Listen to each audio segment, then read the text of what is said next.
intrapreneur, and a social entrepreneur for the last 13 years. Well, we entrepreneurs, our DNA is that of ideation and innovation. But if I am told to pinpoint one role in which I needed the highest level of ideation and innovation, then that was my role as a parent. Yes, I thought I would be the best parent in the world till my first child was born.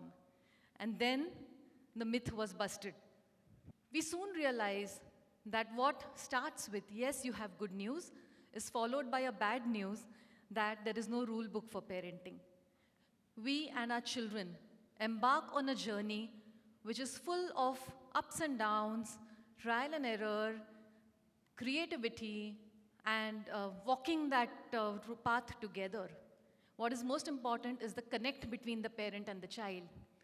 We are like those gardeners presented with an unknown seed. Little do we know what it is.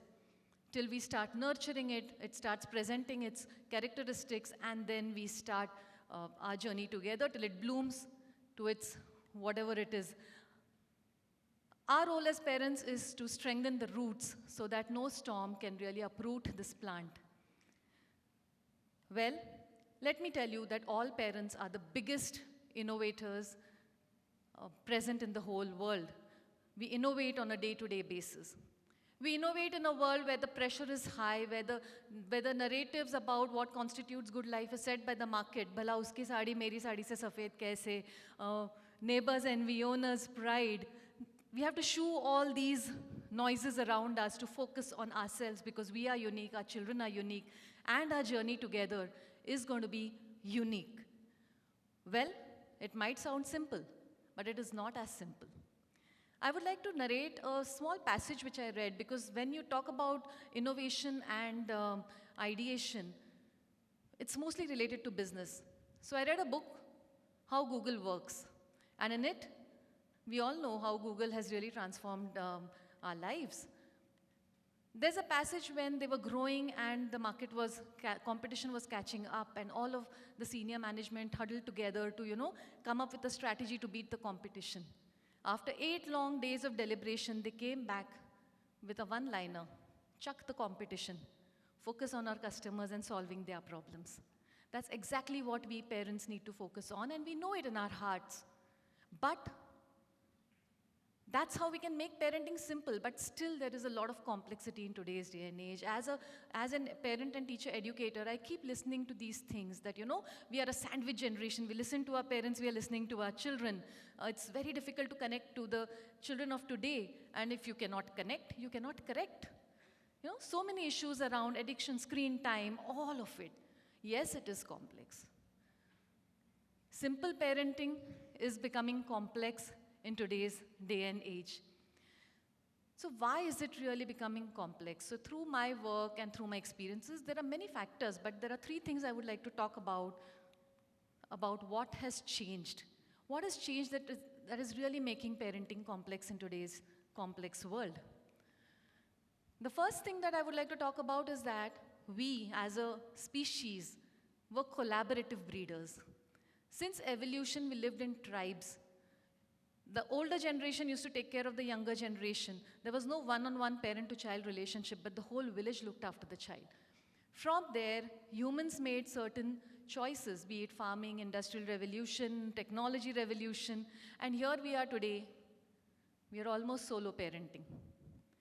Evolution has not prepared us for that. We always needed a village to raise our children, and we will always need a community, a village to raise our children.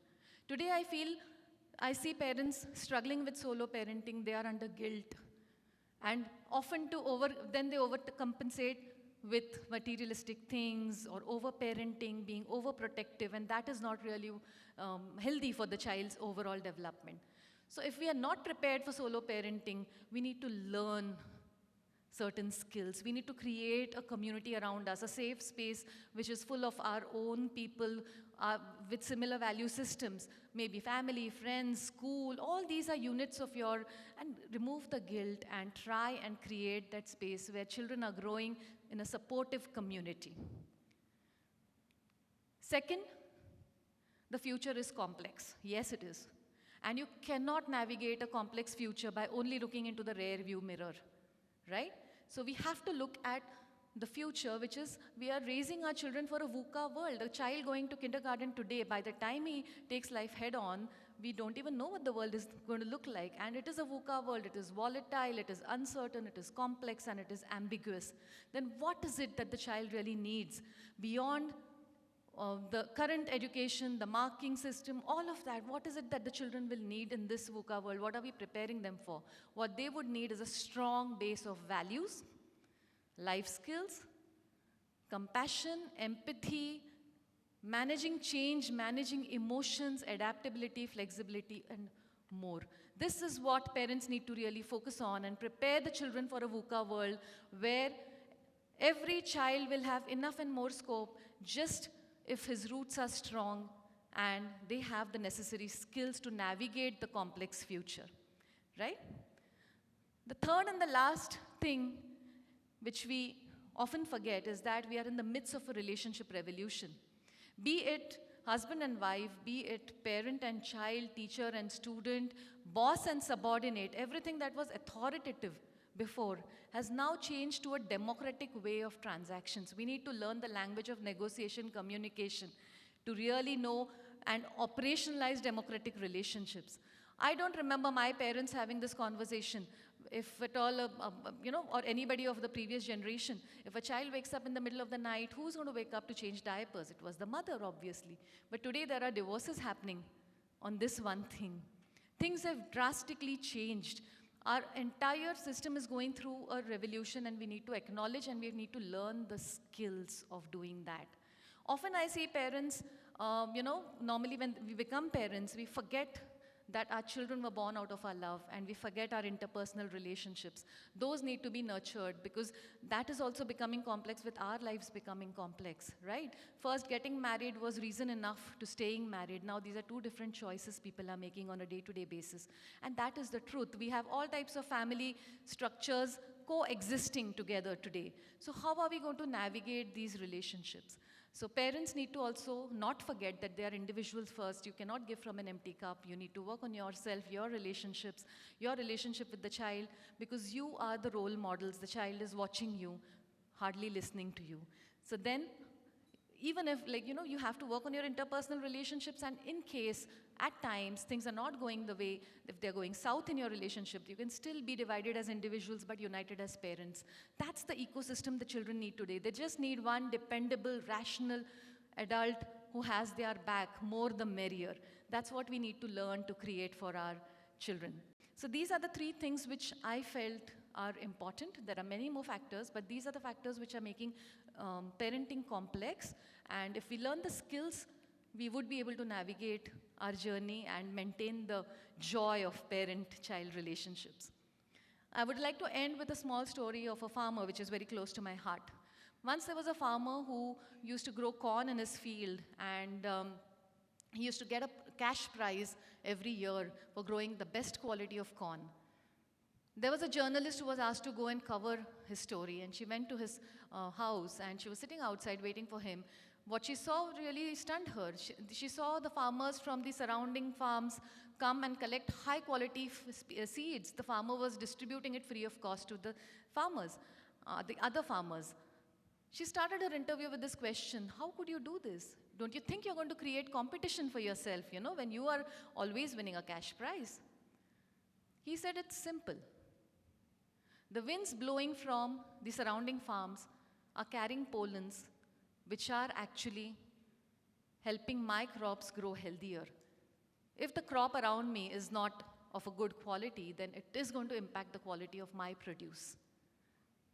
This is what we also need to understand, because as I started, we always grew up in a village. As a community, as a society, as adults, we need to see how we are raising our next generation. And that's extremely important, because no matter how much you do for your children, the ecosystem in which they grow up is going to highly impact the entire your child's future too. So me as a parent, I am a parent to two lovely daughters. One is 26, she's a doctor studying in the US for doing her MD, and the younger one is an aspiring entrepreneur. So I always say that one has life-saving skills and the other one has life skills.